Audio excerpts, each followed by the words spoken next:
Hello friends, जैसे कि आपको पता ही है तिल औषधीय गुणों से भरपूर होता है। तिल में protein, fibre, vitamin B1, phosphorus, iron, magnesium, calcium, copper व जिंक आदि गुण पाए जाते हैं।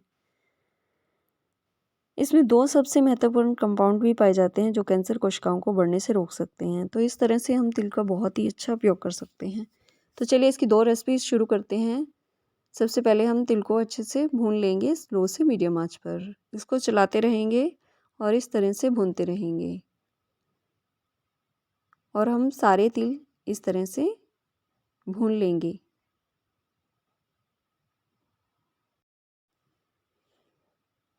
हमें तिल को थोड़ा थोड़ा कर कर भूनना है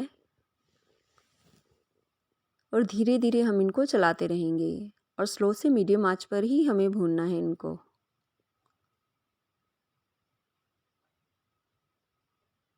और ठंडा होने पर हम इनको पीस लेंगे मिक्सी जार में।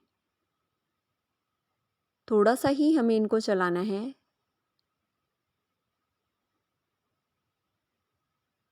सारे तिल एक साथ नहीं डालेंगे, थोड़े तिल एक बार में मिक्सी जार में चलाएंगे।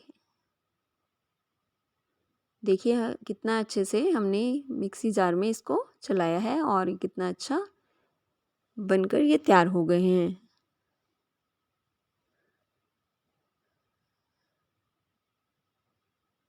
और इसमें हम ऐड करेंगे शक्कर, या आप इसमें बूरा भी ऐड कर सकते हो। जितने तिल उतना ही बूरा या शक्कर, या अपने टेस्ट के अकॉर्डिंग भी कम ज़्यादा कर सकते हो। और इसको अच्छे से मिला लेंगे।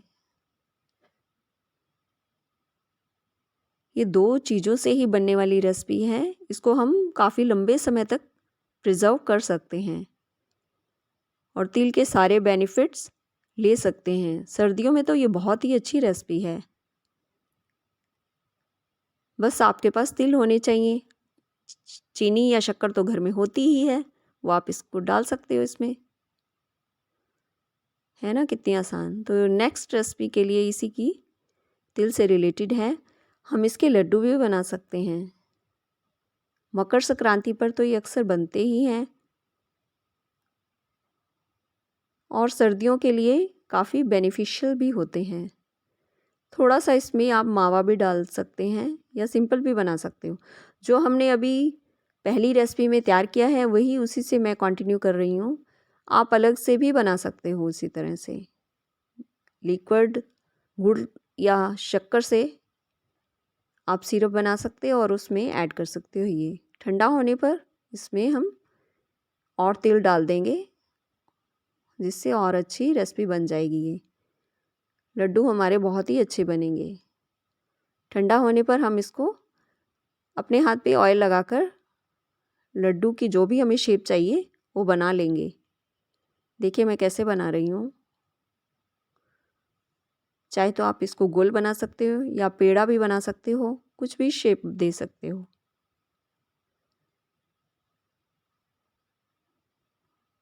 खाने में बहुत ही अच्छे लगते हैं ये। थोड़ा सा मैंने तिल का ऑयल ही लिया है हाथ पर, आप देसी घी भी ले।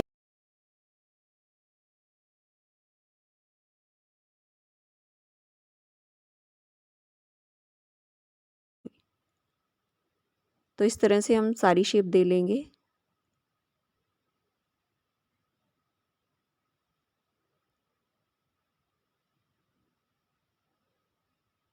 खाने में ये बहुत ही टेस्टी लड्डू लगते हैं। हम इस तरह से सारे लड्डू बना लेंगे और इनको काफ़ी लंबे समय तक प्रिजर्व किया जा सकता है इनको भी।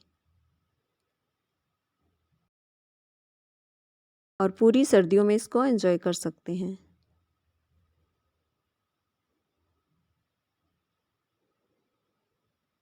क्योंकि अक्सर तिल सर्दियों में ही खाए जाते हैं।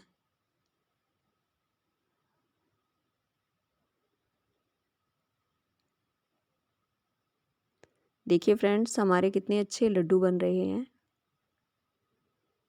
है ना कितने मज़ेदार लड्डू और कितने अच्छे लग रहे हैं। तो फ्रेंड्स हमारे लड्डू बनकर तैयार हैं। तो आप भी इस तरह से लड्डू बनाइए और एंजॉय कीजिए सर्दियों को और इन लड्डुओं को।